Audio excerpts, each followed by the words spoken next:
अरे कमी वापर पण अस्सल वापर। MDH काश्मीरी लाल मिरची पावडर।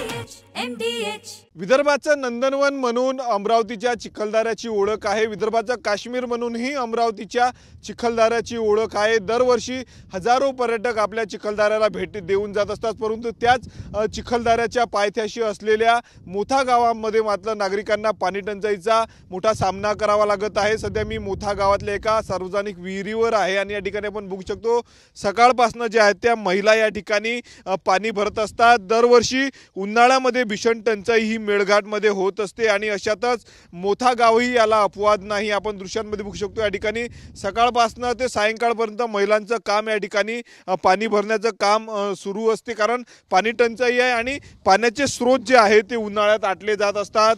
आपण दृश्यांमध्ये बघू शकतो याच विहिरीमध्ये टँकरच्या माध्यमातून पाणी टाकलं जातं आणि ते पाणी मग महिला जे आहेत ते आपल्या घरी नेत असतात। पाण्यासाठीचा संघर्ष जर आपण पाहिलं तर मेळघाटमधल्या महिलांच्या पाचवी पुंजलेल्या आहेत। पाणी टंचाई मोठ्या प्रमाणावर आपल्यासोबत काही महिला आहेत, त्यांच्याशी आपण बोलणार आहोत। ताई, काय सांगणार, किती त्रास होतोय, केव्हा किती दिवसाबाद पाणी येते या भागात? हां, काय सांगणार, सध्या उन्हाळा सुरू आहे, जरी पाऊस येत असला तरी पाणी भरपूर झालेलं नाही, त्यामुळे पाण्याचे स्रोत नाही। तुम्ही या विहिरीहून पाणी नेता, काय त्रास होते?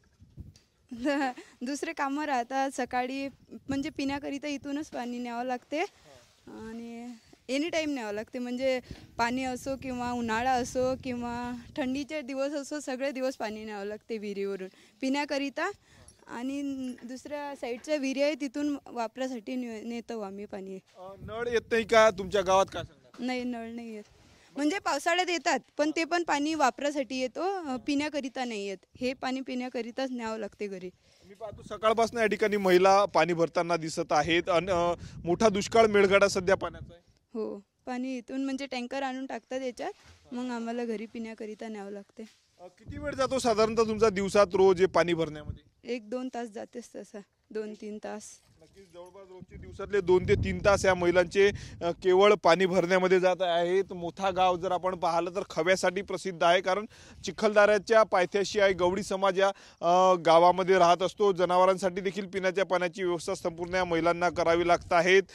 मोठ्या अडचणींचा सामना जर आपण पाहिलं तर संपूर्ण या महिलांना करावा लागत आहेत। अनेक योजना मेळघाटामध्ये पाण्याच्या आहे, परंतु त्या योजनांचं पाणी केवळ कागदावरच वाहत असल्याचं पाहायला मिळत आहे। कॅमेरामन अनिकेत दहातोंडेसह मी स्वप्नील उमाप, TV9 मराठी, मोथा, चिखलदरा, अमरावती।